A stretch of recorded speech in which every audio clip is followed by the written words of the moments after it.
오늘은 이제 지구의 기후 변화 파트를 할 건데, 오늘 파트는 좀 어려워서 일부러 지난주에 안 했죠. 거기만 하면은 어려운 파트를 일단 한 번 넘어가긴 해. 그러면 다시 쉬운 파트로 들어가니까 괜찮아요. 치우고.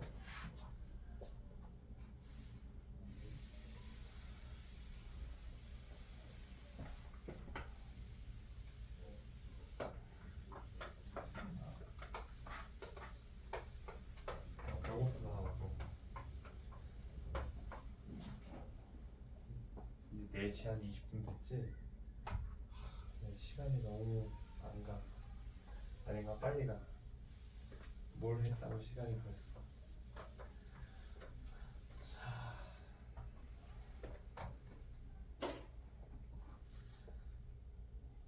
기후변화.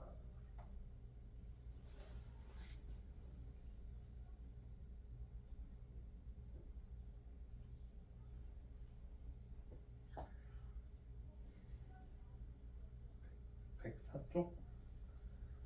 그쵸?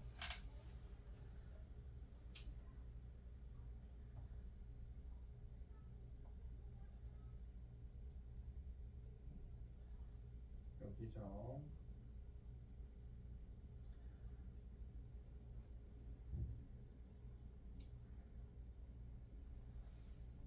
맞잖아. 자, 지구의 기후는 계속해서 지금 변화를 하고 있습니다. 일단 그러면 기후가 무엇인지부터 보고서 넘어가도록 할게요. 전호야. 네. 기후와 기상의 차이를 아니? 둘 다 들어본 단어긴 해. 우리 그치? 기상이 어떤 거는 거 같아? 날씨 이런 거. 역시 똑똑해. 기후는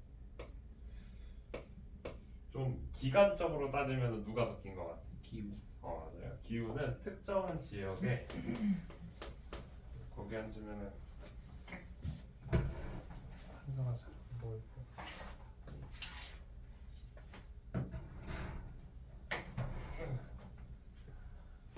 특정 지역의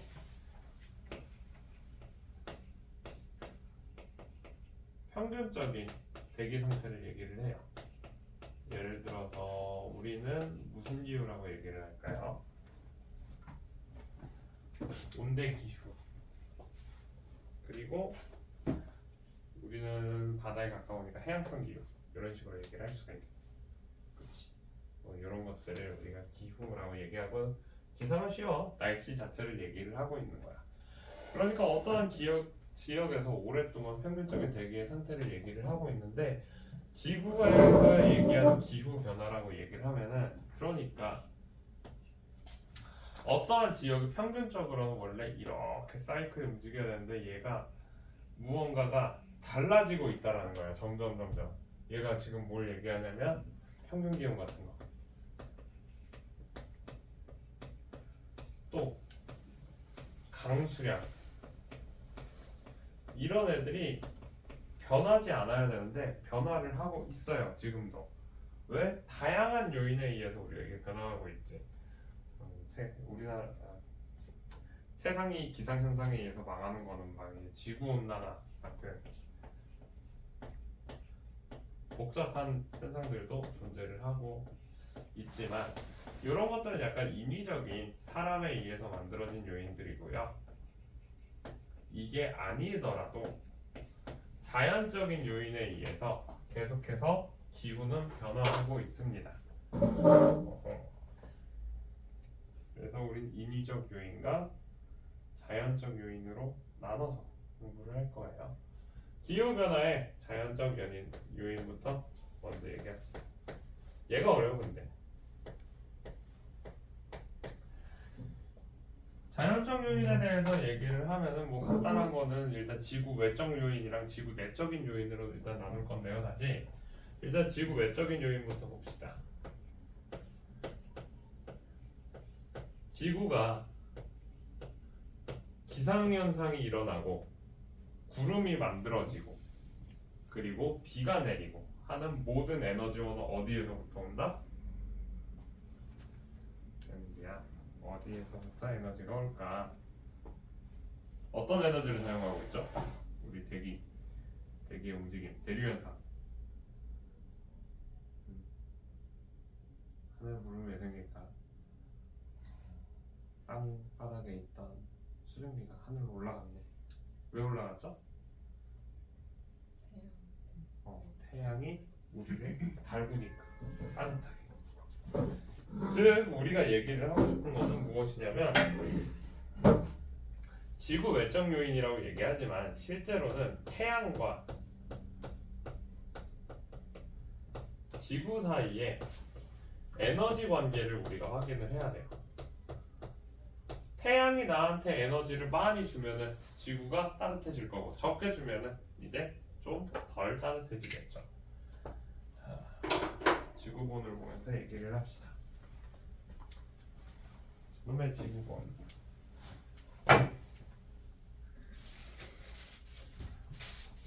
지구는 보시다시피 이렇게 약 23.5도 기울어져 있는 상태로 공전을 하고 있습니다.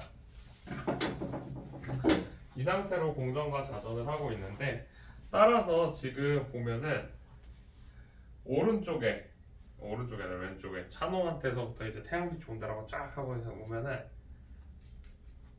요 부분 여기까지 빛이 이렇게 비출 거예요. 그쵸? 그러면은 얘가 한 바퀴 돌면 여기네 빛이 또 비추네. 그럼 여기서 또 반 바퀴 돌면은 요렇게 빛이 비추고 있어. 그러니까 북반구의 특정한 지역은 하루 종일 밤 없이 낮이 지속되는 부분이 있어. 그럼 반대로 남반구는 올려봅시다. 남반구는 딱 반 자르면 여기죠. 이만큼이 하루 종일 밤으로 존재를 하는 거야. 이게 언제냐면 여름이야. 북반구의 여름은 자전축이 태양 쪽을 바라보고 있는 거야. 그러면은 요 부분 아까 전에 집었던 약 70도 부분에 있는 요 부분이 하루 종일 빛을 받고 있어. 그럼 여기는 에너지가 많다 적다? 많아져요. 그리고 보시면 알다시피 여기에 적도가 지금 표시가 되어 있어. 적도가 여기가 적도거든요. 이렇게가 적도인데 이 적도도 지금 보면 알겠지만 적도의 윗부분 즉 태양이 비추는 부분에 북반구의 양이 남반구보다 훨씬 많이 있다는 걸 우리가 볼 수가 있어. 그래서 자전축이 태양을 바라보고 있으면 자전축의 방향이 태양 쪽이면 이때를 우리가 여름이라고 얘기를 할 거야. 그런데 자전축이 조금 더 위로 올라오게 되면은 하루 종일 여름인 부분과 그리고 남반구와 북반구의 비율이 어떻게 돼? 자전축이 위로 서면은 남반구가 늘어나고 북반구가 줄어드니까 북반구가 받게 되는 에너지 양이 줄어들고 북반구가 받는 에너지의 양이 줄어드니까 에너지의 양이 줄어들면 어떻게 되겠어? 북반구가 상대적으로 추워질 거고 남반구가 따뜻해질 거야. 그래서 이 자전축이라는 게 이런 식으로 각도가 바뀔 때도 있고요. 우리가 생각하기에 1년이 지나고 나면 자전축이 원래 위치로 이렇게 돌아와야 되는데 얘가 26,000년의 주기로 얘가 돌아. 자전축도 이렇게 돌아. 이렇게 빙글빙글 돌아서 13,000년이 지나면은 태양이 이쪽에 있을 때 자전축의 방향이 반대 방향으로 이렇게 바뀔 때도 있어. 그래서 자전축이 위아래로 이렇게 104쪽이요. 위아래로 이렇게 각도가 변하는 거, 그리고 이렇게 자전축의 방향이 변하는 거, 요거를 가지고서 얘기를 할 거고요. 그리고 우리가 생각하기에 태양이 여기 이렇게 있으면 지구가 버스가 이렇게 일정하게 일정하게 이렇게 원형의 궤도를 돌 것 같지만 실제로는 이러한 궤도를 돌고 있지 않아요. 실제로 어떻게 돌고 있냐?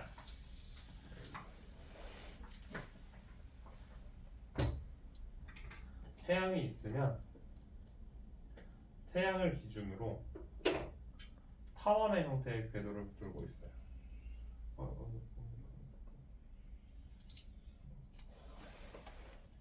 이렇게 타원 궤도를 들고 있어. 그림이 좀 원을 잘 못 그려서 이런 형태의 궤도를 들게 되는데, 그러면 요거에 따라서 아까 전에 얘기를 했던 거, 우리가 생각하기에 상식으로 생각하자. 태양에 가까워. 그럼 따뜻할까 추울까? 따뜻해. 그럼 우리가 여기가 여름일 것 같은데, 현재 지구는 어떻게 되어 있냐면 태양을 가까운 여기를 우리가 가까울 근해서 근일점이라고 얘기하는데, 근일점에서 지구는 태양을 등지고 있어. 북반구 기준으로 그 자전축이 등지고 있고, 원일점에서 태양을 바라보고 있어요. 북반구 기준. 우리 북반구 사니까 북반구만 얘기할 거야. 이렇게. 그래서 멀리 떨어져 있는 여기를 원일점이라고 얘기하면서 여기가 이제 여름.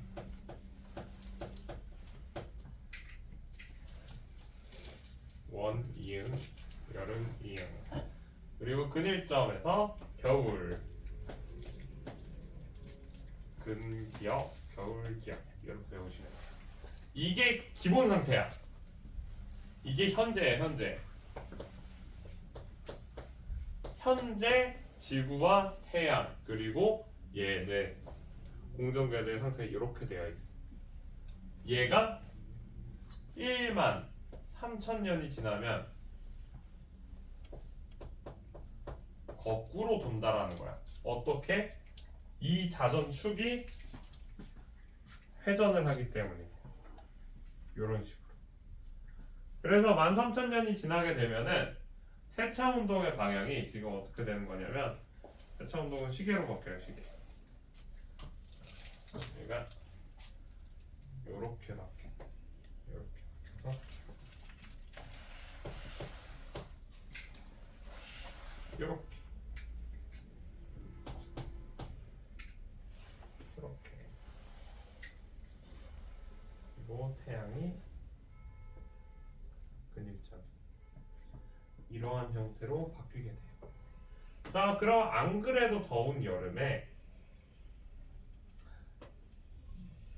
태양에 가까워졌어. 그치? 그러면은 기온이 어떻게 된다? 여름의 기온이 여름이 더 더워질 거야. 여기는 안 그래도 추운 겨울에 태양에서 더 멀어졌어. 그럼 겨울이 더 추워지겠죠. 자, 그러면은 시소로 표현을 해봅시다. 우리가 볼 때 여름과 겨울에 기온은 당연히 알다시피 이러한 형태를 띠고 있을 거야. 그치? 근데 그 와중에 겨울이 더 추워지고 여름이 더 더워지니까 연교차 1년 동안의 차이는 어떻게 돼요? 커진다, 작아진다? 커진다. 연교차가 커짐으로 우리가 알 수 있다. 이만큼의 차이를 갖게 돼요. 차이가 훨씬 늘어나요. 이만큼 연교차. 그래서 연교차가 늘어났다. 세차 운동이 일어나면 연교차가 늘어난다. 이런 거 찾을 수가 있어요. 알겠죠?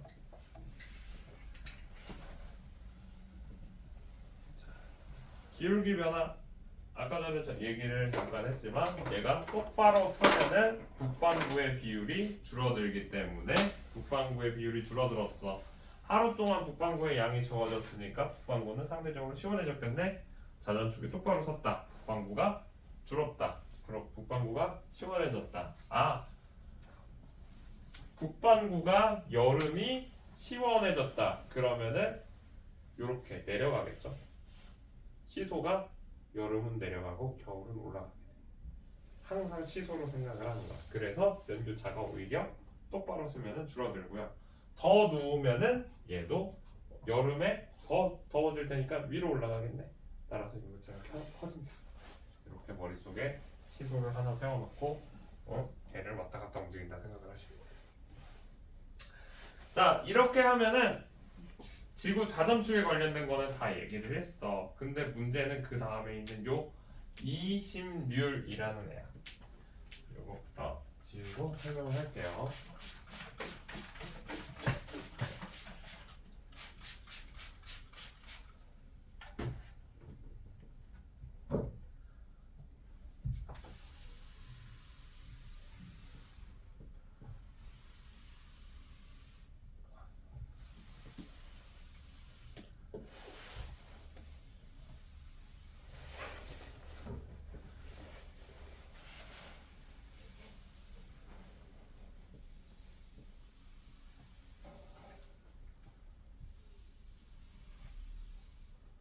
선호야, 화면 보지.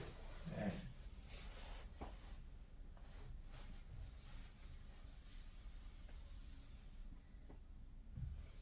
학교 다니는 거.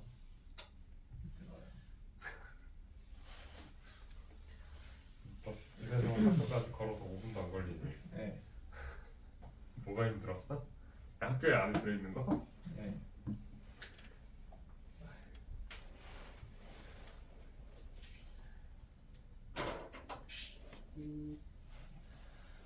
자, 20률이라고 얘기를 하는 게 얘들아 타원 안 배웠지?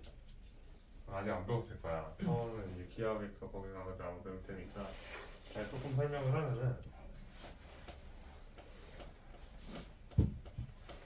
타원이 엘립스? 이렇게 얘기를 하는데 타원이라는 거는 자 원의 정의가 뭔지 아세요? 이거 맞추면 선생님이 다음 주에 올 때 초콜릿이라고 사올게.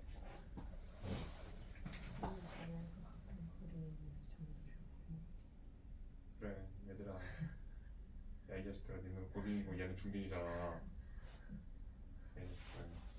알았어 선생님 다음 주에 가자. 원의 정의는 한 점에서 같은 거리의 점들의 집합을 얘기하죠. 힌트가 여기 있어. 그럼 타원의 정의는 뭘까?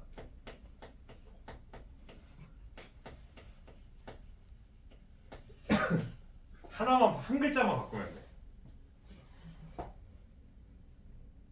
한 글자만 바꾸면 돼. 맞아 두 점에서야. 두 점에서 어떠한 실을 이렇게 놓고 여기서부터 여기까지 같은 거리. 이 실의 길이는 바뀌면 안 돼. 여기서부터 여기까지 같은 거리. 그래서 얘를 쭉 모은 게 이거를 우리가 타원이라고 얘기를 하는 거야. 선생님 타원 잘 못 그려. 그림은 그냥 못 그리는 거야. 이걸 우리가 타원이라고 얘기를 하는데 항상 태양은 이 두 개의 초점이라고 얘기하거든. 그 둘 중에 하나의 태양이 올라가 있어. 그리고 지금 이 초점이라고 얘기를 했지만 얘랑 얘 둘 다 이 타원의 중심이지. 그러니까 이 중심이라는 게 완전히 가운데 점이라는 뜻이 아니라 이 두 개의 점이 이 타원을 만들기 위한 가장 중요한 포인트라는 거야. 그래서 두 개의 심장 해가지고서 이 심이라는 얘기를 하는 거야. 그래서 요 두 개의 심장에 대한 비율을 얘기를 하는 게 20률인데, 자, 이 20률이 커질 때랑 작아질 때가 있어. 자, 타원에서 초점에서의 뭐 중심에서 떨어져 있는 비율을 나타내는데 20률이 0이면은 두 개의 심장이 0이다라는 얘기겠죠. 그럼 얘가 뭐야? 한 개의 심장을 가지고 있다는 거야. 그게 뭐야? 얘네 둘이 하나의 중앙에 있으니까 원으로 바뀌어. 20률이 0이라는 건 원형이야, 원형. 그리고 20률이 1에 가까울수록 더 타원에 가깝고요. 자, 이 얘기를 왜 하고 있냐면 태양에 가까운 아까 전에 태양이 여기 있고 지구가 양쪽에 있으면 태양에 가까운 쪽에 우리가 있을 때, 먼 쪽에 여기 있을 때 우리는 자전축이 이러한 형태를 띠고 있다라고 얘기를 했어. 그런데 이 20률이 줄어들 거야. 그러면 태양의 위치가 어디로 갈까?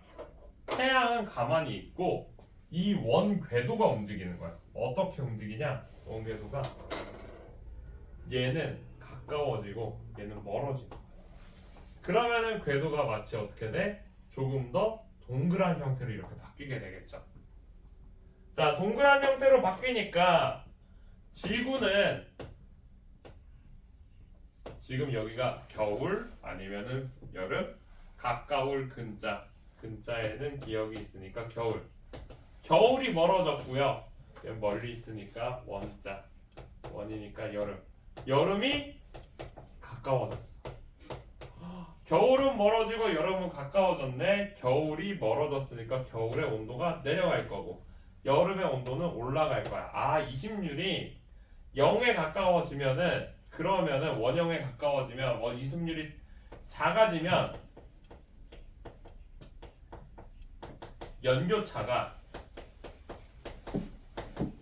커진다라는 걸 알 수가 있어. 겨울은 추워지고 여름은 따뜻해져요. 자, 그래서 정리를 하면은 자, 세차 운동 26,000년 기준으로 해서 얘가 한 바퀴 자전축이 이렇게 한 바퀴 도는 게 이게 세차 운동이야. 세차 운동이 26,000년. 그래서 13,000년 후에 연교차가 커질 거고 그리고 요거 기울기 변화도 여기 써 있어. 기울기는 41,000년을 기준으로 해서 왔다 갔다 움직이고 있는데 지금은 자전축의 기울기가 내가 알기로 약간 좀 작아지고 있는 중이야. 그래서 뭐 거의 그거는 이제 나중에 더 나올 거니까 그냥 냅두고 기울기가 커지면 얘는 연교차가 커진다. 기울기가 커진다라는 게 얘가 이렇게 쓰는 게 아니라 오히려 누워야지 기울기는 커져. 여기 요거랑 각도를 얘기하는 거니까 똑바로 서 있는 거랑 각도를 얘기하는 거니까 기울기가 작아지면 연교차가 작아진다. 마지막으로 20률. 20률 같은 경우는 10만 년 주기고요. 10만 년. 20률이 작아지면 연교차가 커질 거고 20률이 높아지면 연교차가 낮아질 거예요. 그래서 이 관계에 대해서 잘 외워두셔야 돼요. 어렵지 않지? 항상 열심히 설명을 해드렸어요. 그래서 한쪽에다 옆에다가 뭐 이런 데 조그마한 데다가 잘 정리를 해주세요. 어디에다가 적을 수 있는 데를 아무데나 찾아서 정리를 해.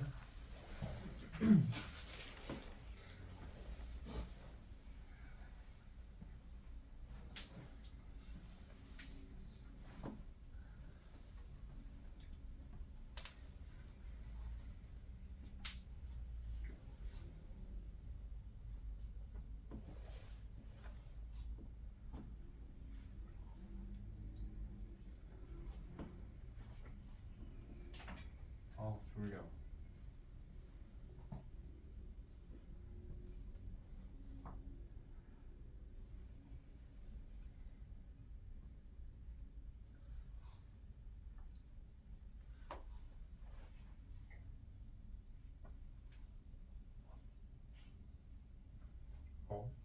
나 영상 찍고 있니? 찍고 있는 것 같아.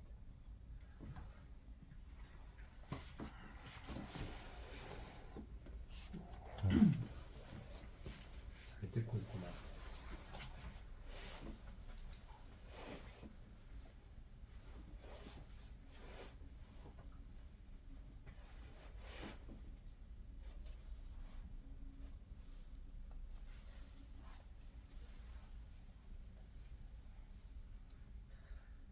자, 이렇게 해서 이제 외적 요인 중에 커다란 세 가지는 봤고요. 그 다음에 약간 영향을 주는 약한 영향을 주는 태양 활동 변화가 있어요.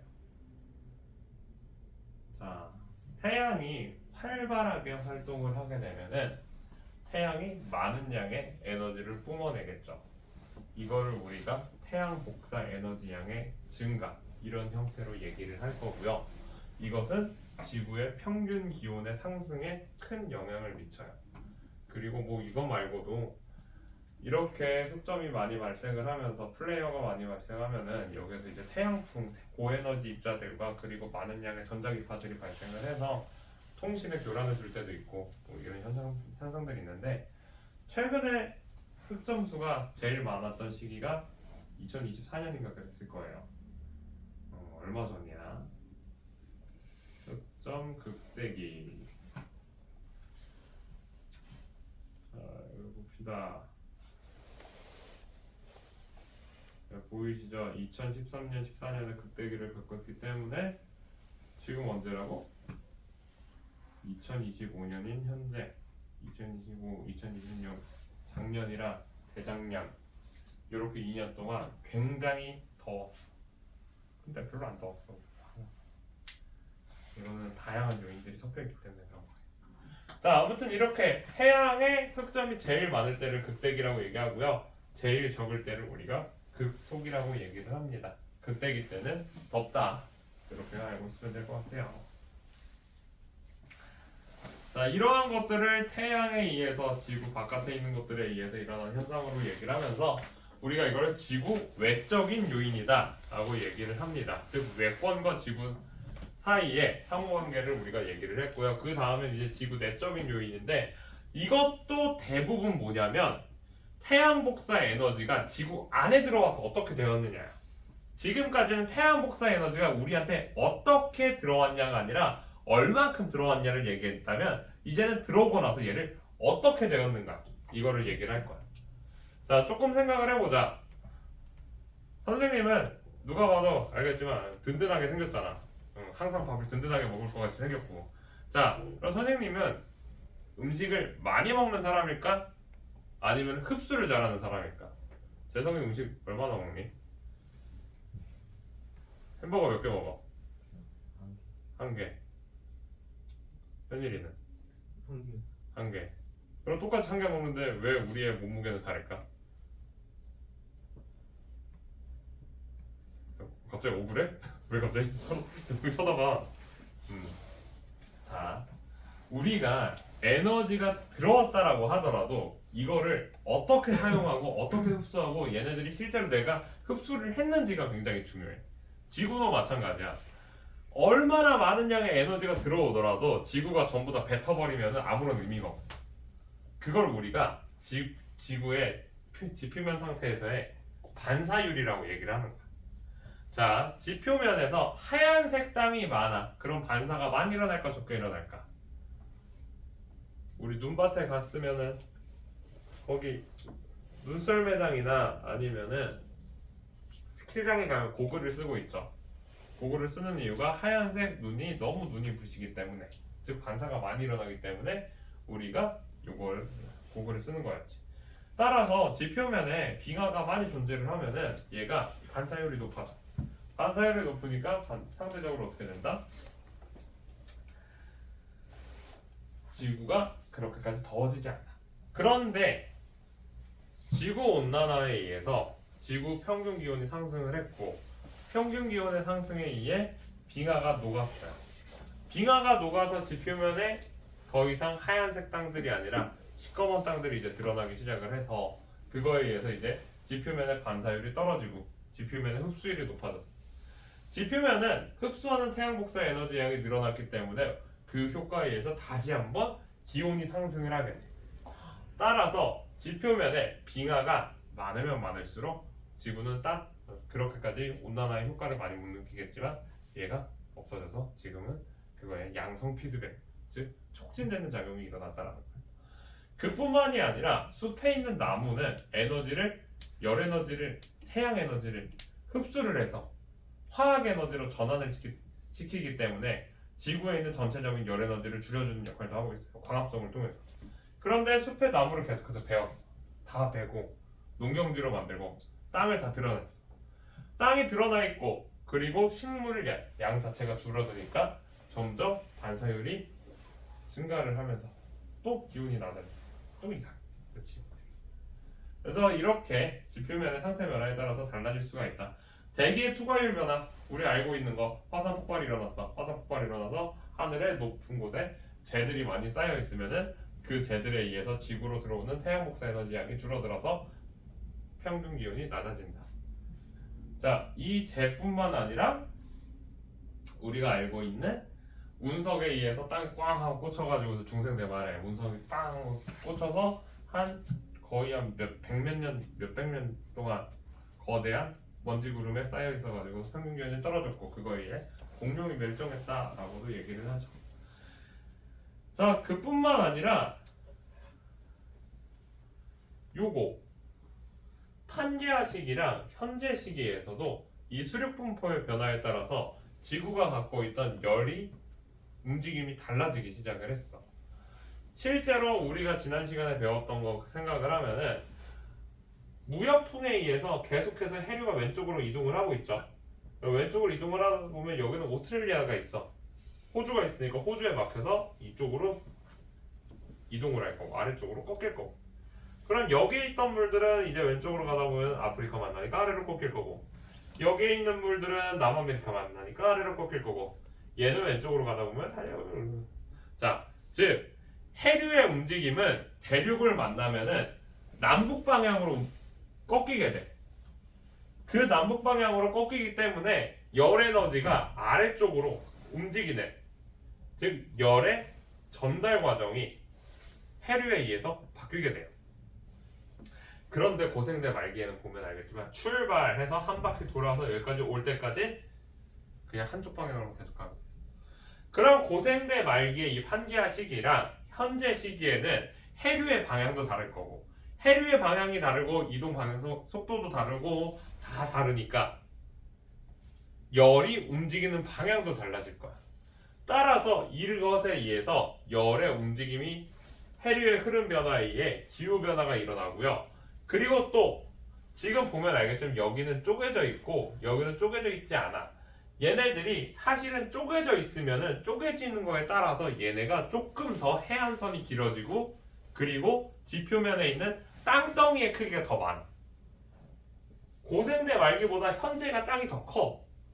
즉 수륙 분포에 따라서 이거에 따라 열을 흡수하고 방출하는 양 또한 차이가 생겨서 얘가 기후 변화에 영향을 많이 주게 돼. 생물의 변화. 자, 호흡과 강합성을 많이 하면 할수록 지구에 있는 대기 중에 있는 이산화탄소의 양이 변하면서 기후 변화를 일어날 수가 있어요. 실제로 중생대보다 지금이 이산화탄소 양이 훨씬 적어. 왜냐하면 식물들이 좀 더 진화를 많이 했고 광합성을 쉽게 하고 있기 때문에 이산화탄소의 양이 계속 줄어들고 있는 거야.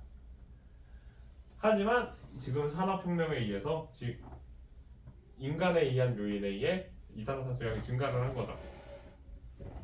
자, 기권과 수권의 상호작용, 엘니뇨라니냐 현상 이런 것도 있었고요. 자, 우리가 마지막으로 볼 거는 요 기후변화의 인위적인 요인을 얘기를 합시다. 자, 온실기체의 배출에 따라서 지구의 평균 기온이 높아진다. 온실기체라고 얘기하면 여기 많은 학생들이 잘 모르지만 수증기도 포함이 되어 있어요. 수증기도 온실기체야. 자, 우리 지구가 온도가 급격하게 변하지 않는 이유 중에 하나가 온실효과고, 나머지 하나가 뭐야?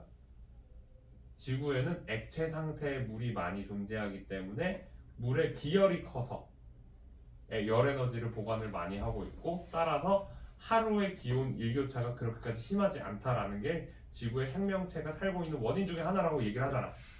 그만큼 지구에 있는 물은 에너지를 많이 보관을 해. 그러면은 대기 중에 있는 수증기 또한 얘가 열 에너지를 많이 보관을 할 수가 있어. 따라서 온실 효과로 작용을 한다. 그런데 물 같은 경우는 대기에 존재할 수 있는 양의 상한선이 있어. 왜? 물이 너무 많아지면 수증기가 많으면 그것이 무엇으로 바뀌니까? 하늘에서는 구름으로 바뀌니까, 비로 바뀌니까. 따라서 수증기에 의해서 일어나는 온실기체의 효과가 굉장히 중요하고 굉장히 큰 효과지만 무한하진 않아. 그런데 이산화탄소는 어때? 무한히 농축되고 농도가 증가할 수 있다라는 거야. 이 속도에 따라서 메테인이나 산화이질소도 마찬가지인데 쟤네들은 양이 너무 적고 이산화탄소는 양이 엄청 많으니까 우리가 온실기체 하면은 이산화탄소를 제일 먼저 떠올리게 된 거예요. 자, 에어로졸이라는 것은 무엇이냐면 고체 상태의 물질을 혹은 액체 상태의 물질을 매우 작은 형태의 입자로 분사하는 거야. 남자애들 헤어스프레이 써본 적 있지? 쓰는 거 본 적 있지? 데오도란트 쓰는 거 본 적 있지? 그 바르는 거 말고 스프레이형.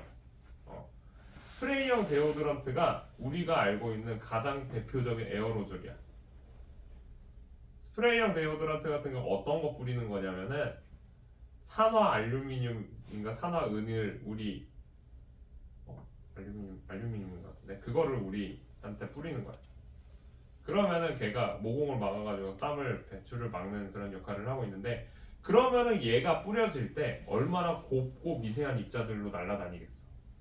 그 곱고 미세한 입자들이 우리 눈에는 아무것도 아닌 것처럼 그렇게 보이겠지만 공기 중에 떠나들 때는 얘네들이 태양의 복사 에너지를 막게 돼요. 즉 반사를 더 많이 시키게 돼. 그것뿐만 아니라 작은 입자들은 구름 생성 시에 은결 핵으로도 작용을 하기 때문에 구름의 양을 많이 만들어요. 그래서 에어로졸에 의해 구름이 많아지고 반사율이 높아지고 해서 지구의 평균적인 기온이 떨어질 수도 있어. 산림의 선이랑 도시화 이건 아까 전에 얘기했던 거니까 넘어가도록 할게요. 아무튼 인간의 활동이 이렇게 영향을 많이 미칠 수도 있어. 자, 여기 이제 바로 지구의 온실 효과 얘기가 나옵니다.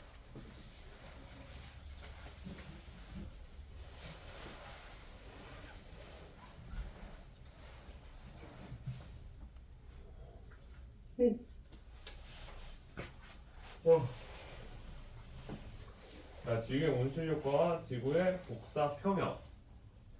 지구는 태양으로부터 태양 복사 에너지를 흡수를 하고 있고요. 그리고 흡수한 양만큼 우주 공간으로 지구 복사 에너지를 방출을 합니다. 자, 여기에 태양 잠깐만.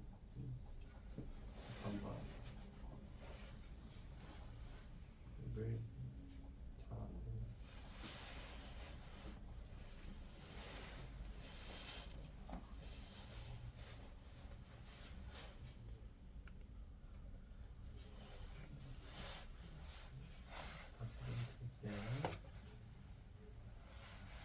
글씨가 안 써져.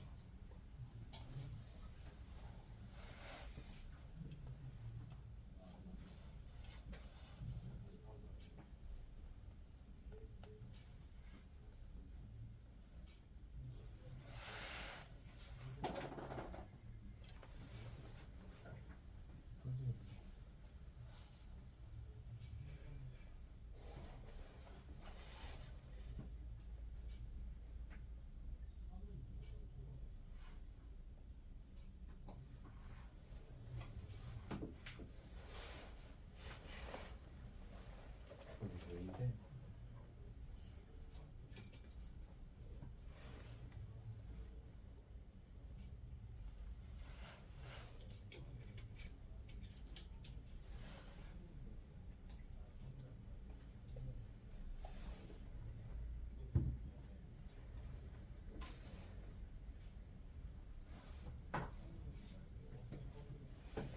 안 써. 자, 보자.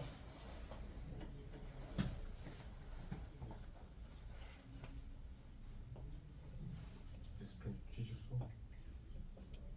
자, 여기 보면은 여기 보면요. 우리가 얘기하는 지구의 복사 평형을 얘기할 때 태양 복사 에너지 흡수랑 그리고 지구 복사 에너지는 방출한다라고 이렇게 써 있어요. 이거 선생님 밑줄 치는 거 따라서 치세요. 태양 복사 에너지는 태양에서부터 지구로 들어오는 에너지를 얘기를 하는데 이 태양 복사 에너지는 가시광선의 형태로 들어오게 돼요. 가시광선 같은 경우는 파장이 매우 짧기 때문에 얘가 어디든지 잘 통과를 해. 우리가 등치가 작으면은 좁은 틈에도 잘 들어갈 수 있는 것처럼. 그런데 지구 복사 에너지는 매우 파장이 긴 적외선의 형태라서 얘가 지구의 대기를 통과를 못하고 여기에 흡수가 되기 시작을 하는 거예요. 따라서 들어온 거는 쉽게 바깥으로 빠져나가지 못해. 이걸 우리가 온실 효과라고 얘기를 해요. 이런 온실 효과를 일으키는 기체를 온실 기체라고 얘기를 하는데 얘를 수증기, 이산화탄소, 메테인, 이산화일소 이런 애들을 얘기를 하는 겁니다. 자, 따라서 이러한 자연적인 형식의 온실 효과는 지구의 생명체가 살 수 있는 환경을 만들어주게 돼요. 지구의 생명체가 사는 환경, 살 수 있는 환경을 만들어주는 게 이게 온실 기체의 가장 중요한 부분이에요. 이게 없었다면은 우리는 수성이 아니라 화성 마냥 낮에는 엄청 덥고 밤에는 엄청 춥고 얘가 반복이 됐겠지. 이렇게 해서 우리가 이론적인 형태의 지구에 들어오는 열 출입을 표현을 하면 이렇게 표기가 돼. 우주에서 지구로 들어오는 양이 태양 복사 에너지가 100이 들어왔다면은 지구의 일부 흡수된 걸 다시 바깥으로 나오면서 30. 지구에서 빠져나가는 게 70. 해서 총 들어온 것과 나가는 양이 같아야 된다라고 얘기를 합니다. 그러면은 얘네들을 어떻게 우리가 계산을 하냐면 권역별로 계산을 하는 거야. 자, 우주 지구한테 100 줬으니까 우주도 지구로부터 100을 받아야 돼. 태양 복사 에너지 100이지. 얘가 들어오다가 대기에서 반사가 되는 양이 30이 있지. 그리고 지구가 우주로 보내주는 복사 에너지 70이 있으니까 지구가 흡수한 게 100, 지구가 우주로 보내준 게 100. 이렇게 계산을 합니다. 대기도 마찬가지야. 대기는 여기 보면 들어오다가 대기와 구름이 직접 흡수한 게 23.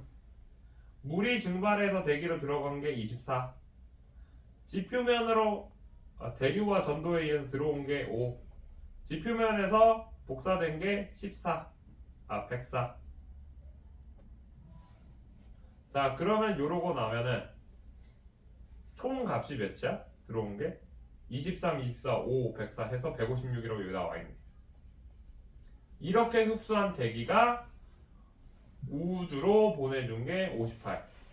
땅으로 다시 보낸 게 98. 해서 다시 또 156 됐네. 요렇게 각 권역에서 들어오고 나간 거를 잘 체킹을 하셔야 돼. 지표도 똑같이 얘기합니다.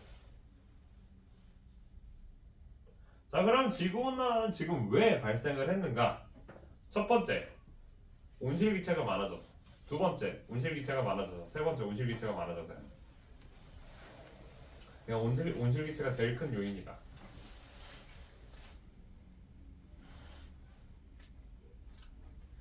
화석연료를 사용을 하니까 이산화탄소가 늘어났대. 그치? 불을 때웠으니까 이산화탄소가 늘어나죠. 그리고 숲을 파괴를 하고 가축의 사육이 늘어나니까 또 온실기체의 농도가 늘어났대. 결국에 온실기체의 농도가 지구온난화의 가장 큰 원인이래.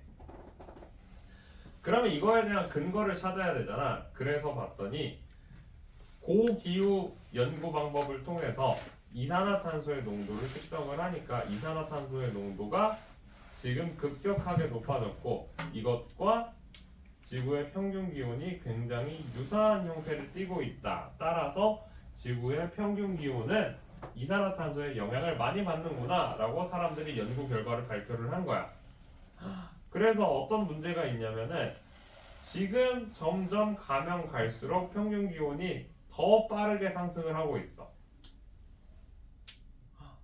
그런데 이게 자연적인 요인만 고려를 하면은 지구의 기온은 변화가 없는데 인위적인 요인을 자꾸 생각을 하니까 사람들 때문에 점점 지구의 기온이 올라가고 있다는 거야. 그래서 우리는 큰일 났다라고 얘기를 하는 거죠. 그럼 왜 큰일이 났냐? 여기에 있는 수많은 영향들이 있어. 하도 이제 얘기를 하다가 보니까 아이들이 잘 몰라. 어른들도 잘 몰라. 자, 지구의 평균 기온이 올라가면 무슨 문제가 있을까? 더워요. 더우면 뭐? 더우면 더워서 죽지 않을까요? 딱 여기까지만 생각을 해. 아니면 조금 더 생각하는 사람은 어떤 생각하냐면은 빙하가 녹아가지고 해수면이 올라가니까 그래서 섬들이 잠길 거예요. 이렇게 얘기해. 그거는 이제 몇 점짜리 점수냐면은 한 15점짜리야. 빙하가 녹았다고 섬이 잠기는 게 아니라 빙하 온도가 올라가서 물의 부피가 늘어나서 그래서 섬이 잠기는 거야. 실제로는. 왜 15점이냐면 그래도 뭐 하나 얘기했으니까 5점이고요. 실제 그 효과가 10%밖에 안 돼서 15점인 거야. 실제는 90%의 열팽창이에요. 자, 그럼 한번 봅시다. 해수면의 상승, 방금 얘기한 거지. 해수의 열팽창이 앞에 나와 있어. 왜 열팽창이 앞에 있겠어? 얘가 가장 주요한 영향이기 때문이야. 이것 때문에 해안 지역 도시랑 경작지가 침수되고 해안 저지대에 있는 생태계가 망가질 수도 있어. 기후대의 변화. 기후대 변화가 얘들아 알고 있지? 그 남해안 지방에서 요즘 파인애플 재배가 된대. 귤이랑. 좋은 거 아니야? 라고 생각을 하잖아. 자, 기후대의 변화가 왜 위험하냐면 지금 시베리아 지역에 가장 큰 문제가 뭐냐면 말라리아가 창궐을 했대. 말라리아는 어떠한 생명체에 의해서 발생을 한다? 모기잖아요, 모기. 말라리아는 왜 거기에 말라리아가 창궐을 했냐면 시베리아는 추워서 모기가 한 마리도 없던 동네야. 근데 갑자기 날씨가 따뜻해지니까 거기까지 올라가서 말라리아 뇌염 모기들이 살고 있는 거야. 그럼 거기에서 단 한 번도 발병한 적이 없는 말라리아가 발병을 하면 어떻게 되겠어? 거기에 사는 동식물들은 내성이 없으니까 전부 다 폐사를 하기 시작해. 거기에서 동물들이 폐사를 하면 어떤 일이 일어나? 썩어. 사체가 시체 썩은 물이 이렇게 나와. 구더기가 끓어. 그럼 거기에 의해서 또다시 뭐야? 다른 병들이 계속해서 발생을 하는 거야. 즉 열대성 질병의 확산이 일어난다는 거야.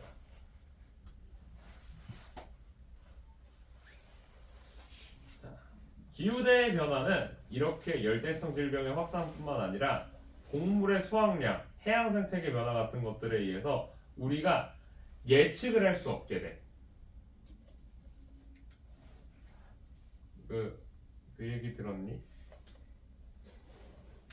자, 너네 홍어 알지? 물고기 홍어. 홍어 어느 지역 홍어가 제일 유명한지 알아? 정말 알아 혹시? 홍어는 흑산도가 제일 유명해. 흑산도라는 섬이 있어 남해안에. 근데 흑산도에서 홍어가 안 잡힌대. 그래서 군산에 와서 떼가고 막 그래. 자, 방어. 방어 어디서 잡히는지 아니? 자연산 방어. 백냐. 지금 방어도 안 잡힌대. 보이지? 해수온 상승에 의해서 전년 대비 감소 추세입니다. 방어가 1kg당 3만원? 미친 소리지. 너무 비싸. 못 먹어. 안 먹어. 네, 저 1kg당 15,000원 주고 사 먹었는데 900원. 자, 이런 것들 알 수가 없어. 알 수가 없어. 예측이 안 돼 이제. 너무 빨리. 해가 바뀌면 1년마다 저래. 1년마다 예측이 안 가는 거야.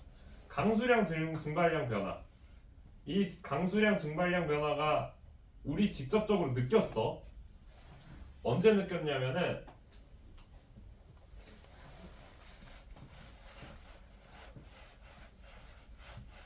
화물 팩토리구나 이거.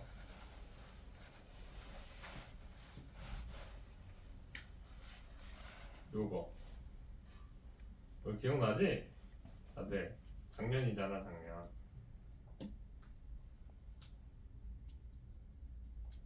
이때 왜 폭설이 일어났대?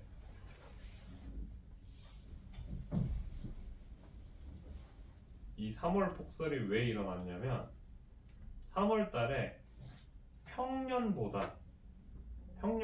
평소보다 우리가 알고 있는 그 쿠로시오 해류가 조금 더 따뜻했어. 황해 날개 쪽이. 그러다 보니까 증발량이 엄청나게 많아졌고 시베리아 기단이 그거를 그대로 뚫고 지나오면서 전부 다 눈구름으로 만들어서 중부지방 동쪽을 서쪽을 전부 다 강타를 한 거지. 이런 거. 갑자기 지역적으로 편중이 심해졌어. 그리고 작년 여름 그치 작년 여름 맞지? 작년 7월, 8월, 9월, 10월 강릉, 대강우 강수량 예측이 안 되는 거야. 이런 영향도 있다. 자, 폭염이나 태풍 같은 경우도 많이 일어나고요. 대형 산불 재작년에 2년 전에 뭐 있었어? 강원도 대산불, 안동 그쪽을 해가지고 쭉 다 탔잖아. 그런 것. 생태계 변화. 여기 지금 보면 이 백화 현상이 뭐냐면은 바닷물에 있는 탄산칼슘이 빠져나오는 거야. 그래서 바닷속이 사막화되는 거야. 누가 죽냐? 산호가 죽어. 산호가 생각보다 바닷속에 하는 역할들이 굉장히 많은데 그 산호가 죽으니까 생태계의 순환이 막힌 해수의 순환. 고위도에서 수온이 높아지면 대서양 심층 순환이 약해진다. 지난번에 얘기를 했던 침강이 약해지기 때문에 얘 자체가 잘 안 일어난다. 용종기체 감소. 기체의 용해도가 감소한다 하고서 여기서 끝나지만 이 말이 뭐냐면은 바닷물에 산소가 모자른 거야. 바닷물에 산소가 모자라니까 여기에 있는 물고기들이 다 죽어요. 해양의 산성화. 이산화탄소 농도의 상승에 의해서 pH가 점점 더 떨어진다. 그래서 이런 문제들이 있다. 자, 이 해양의 산성화로 끝나는 건 아니라 이것도 마찬가지로 아까 전에 얘기했던 그 산호가 탄산칼슘으로 이루어져 있어서 얘네들이 전부 다 녹아요. 그래서 산호가 죽어. 이런 것들이 있다. 자, 그럼 우리 어떻게 해야 되냐? 신재생 에너지를 씁시다. 조용히 하세요. 그냥 말도 안 되는 소리 하지 마시고요. 에너지 효율성을 개선합시다. 현실적이죠. 그리고 초전도 기술을 빨리 만듭시다. 그거 제발 해줬으면 좋겠는데 불가능해요 거의. 일상생활 우리 대중교통을 잘 이용을 하고 분리수거는 시끄럽고요. 재활용도 하는 건 아니에요. 재활용도 힘들고요. 사실상 우리 할 수 있는 게 친구들이 할 수 있는 게 별로 없어요. 분리수거를 한다고 해서 분리수거 한 거를 직접적으로 재활용까지 이렇게 연결되는 것도 어렵고 대중교통 이용하는 것밖에 없어. 온실기체 배출량을 줄이는 방법은 이런 것들로 이루어지지 않아. 실질적으로 현실적으로 공장 가동을 멈춰야지만 온실기체 배출량을 줄일 수가 있어요. 아무리 개인이 노력을 한다고 해서 해결되는 게 별로 없어서 그래서 국가 단위로 많이 노력을 해야 돼. 자, 그러면 기술적인 방법은 무엇이 있냐? 첫 번째, 이산화탄소 포집 저장. CSS라고 얘기하는데 CCS, 카본 캡처링 앤 스토리지라고 얘기를 하는 게 있는데 탄소를 모아서 저장을 하는 거야. 어디에다가 저장을 하냐? 지층 속에 저장을 하는 거야. 이 지층이 뭐냐면은 참으로 웃기지만 지금까지 우리가 땅을 파서 무엇을 꺼내왔어? 석유를 꺼내왔잖아. 거기가 아주 좋아. 석유 위에는 천연가스가 있어. LNG라고 얘기하는 그 천연가스가 있는데 천연가스도 거기서 빠져나가지 못했으니까 이산화탄소를 갖다가 집어넣으니까 걔네도 못 빠져나가. 그래서 땅 속에 이산화탄소를 미리 저장을 해놓잖아. 굉장히 쓸모있는 행동이에요. 근데 문제는 이거야. 이산화탄소랑 관련된 온실기체 제거하는 방법에서 사용을 하는 수많은 기술들이 있죠. 뭐 CCS나 아니면 이 해양 비옥화나 대규모 숲을 조성을 한다라고 얘기를 했을 때 우리가 고려해 볼 건 이거야. 돈을 고려하는 게 아니야. 예를 들어서 돈을 얘기를 할 수는 있지만 돈이랑은 조금 차이가 있어. 자, 효율성을 따져야 돼. 내가 빵을 만들었어. 내가 두쫑쿠를 만들었어. 두쫑쿠의 제조 원가가 약 3,780원 정도를 한다 그래. 생각보다 두쫑쿠가 비싸. 그 두쫑쿠를 내가 4,000원에 팔았어. 나는 이득 박수 안 봤어?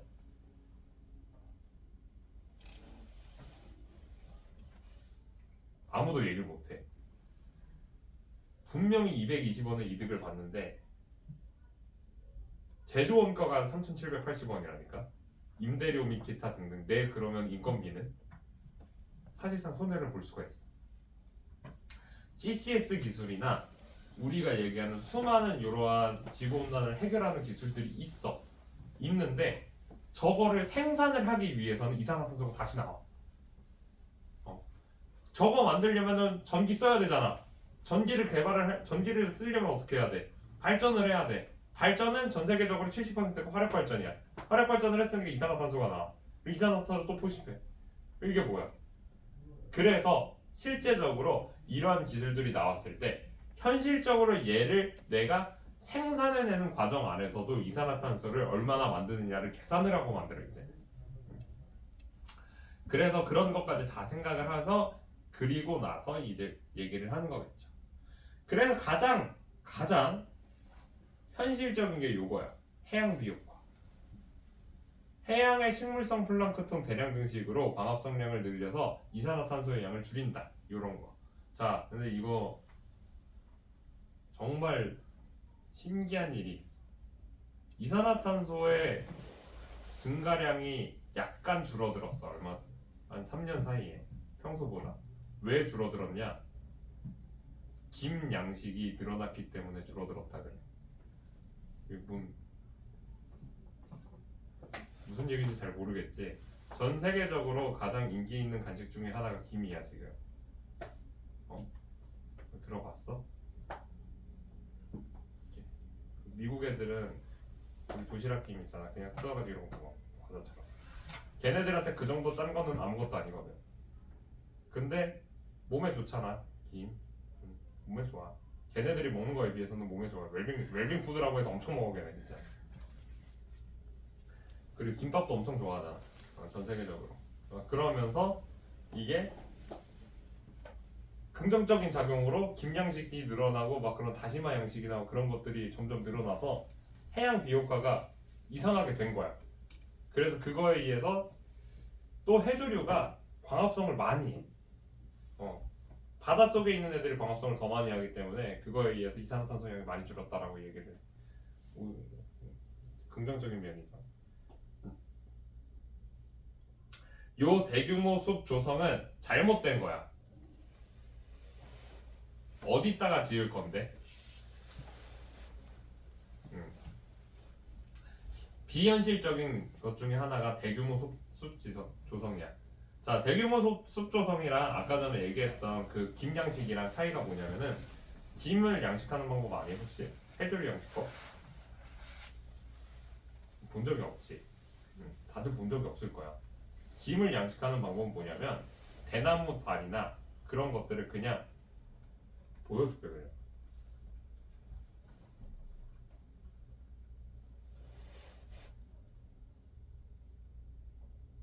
끝이야 이게.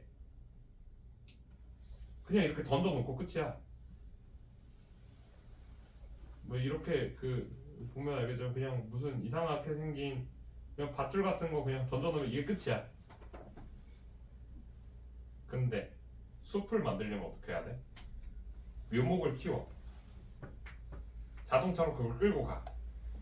넓은 땅을 사. 넓은 땅에서 뭐 해야 돼? 땅을 파 트랙터로. 그리고 얘를 심어. 그리고 얼마나 기다려야 돼? 최소 10년. 비현실적이라는 얘기가 이거야. 우리의 목표는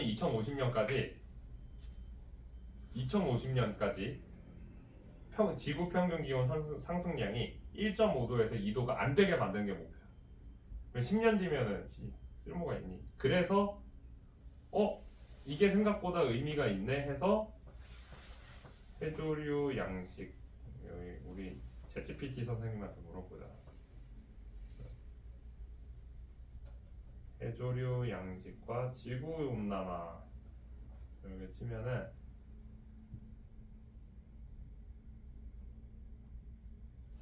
그 검증 나와.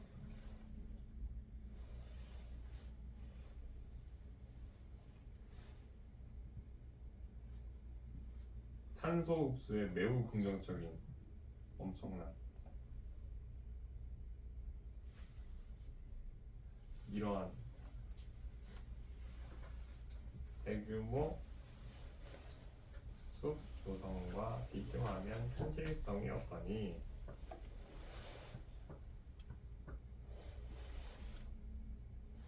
그렇지. 이게 의미가 있어 둘 다. 너무 오래 걸려. 그 전에 우리 죽는다니까. 이거 되기 전에. 굉장히 좋아요. 그리고 숲은 너무 비싸.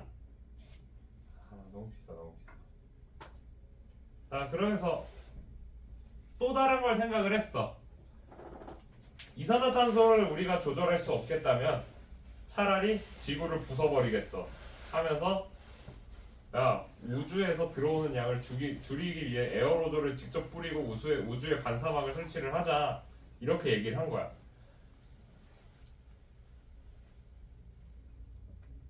이게 얼마나 위험하고 급진적인 정책이냐면은 우리나라 역사에서 따지면 딱 이 정도 수준이야. 서구 열강들이 자꾸 와가지고서 우리나라에서 깽판 치니까 우리 척화비 세워서 서구 열강 못 들어오게 하고 우리끼리 잘 살자 하고서 흥선대원군이 척화비 딱 세웠잖아. 다들 뭐 어떻겠어? 와이씨 천재. 이거 얘기한 사람 지금 딱 이거야. 천재. 근데 앞으로 어떻게 될지 사실 몰라. 가능성이 있어. 충분히 의미 있어. 근데 이 효과가 어떻게 우리한테 나비 효과가 돼서 들어올지를 모르겠으니까 다들 불안한 거야. 근데 이론적으로는 그럴싸해. 그리고 두 번째, 우주에 반사막을 설치를 했잖아. 에어로졸 뿌리기 같은 경우는 어떤 문제가 있냐면 아까 전에 얘기했지. 구름이 많이 생긴다고. 저것 때문에 갑자기 어느 지역에 홍수가 내릴 수가 있어. 이게 너무 위험해.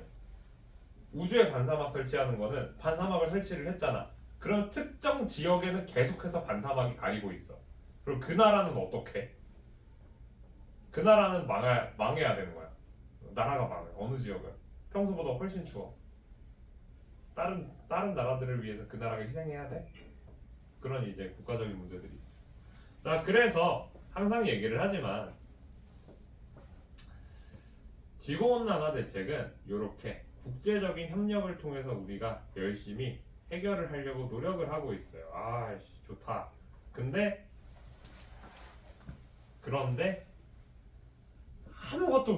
아무것도 실천된 건 아무것도 없어. 제대로 된 거는 할 수가 없어요. 첫 번째 IPCC 뭐 그래 정부 간 기후변화 협의했고요. 협의체도 있고요. 그리고 UN 기후변화 협약 체결 이거는 그냥 아무런 의미 없어요. 브라질 리우 환경 회의만 했어. 법적으로 아무런 구속력이 없기 때문에 아무런 의미가 없어. 그래서 아무도 안 지켰어. 자, 교토의정서 온실기체 감축의 구체적인 방안을 했지만 선진국의 온실기체 감축 의무화 이거 아무도 안 지켜. 누가 지켜 이런 거? 우리나라 돈 벌어야 되는데. 파리기후 지구의 평균 기온 상승폭을 1.5도로 제한하자라고 얘기했는데 이 얘기가 나온 이유가 뭐냐면 2도로 가면은 진짜 사람들이 다 죽을 수도 있기 때문에 1.5도로 가자라고 얘기를 하는 거야. 근데 1.5도로 가는 것도 힘들어 사실. 1.8도, 1.7도 이것도 힘들고 2도로 가는 것도 힘들어. 자, 2030년까지 온실리 기체 감축 목표를 설정을 했다. 하지만 현실적으로 불가능하다. 그래서 너무 어렵다. 그럼 어떻게 해야 되냐? 진짜 엄청난 신기술이 개발이 돼서 우리가 그걸 통해서 카본을 조절할 수 있게 되면 가능합니다. 그래서 여기까지 하고 조금 한 10분 쉬었다가 다음 페이지 진행을 할게요.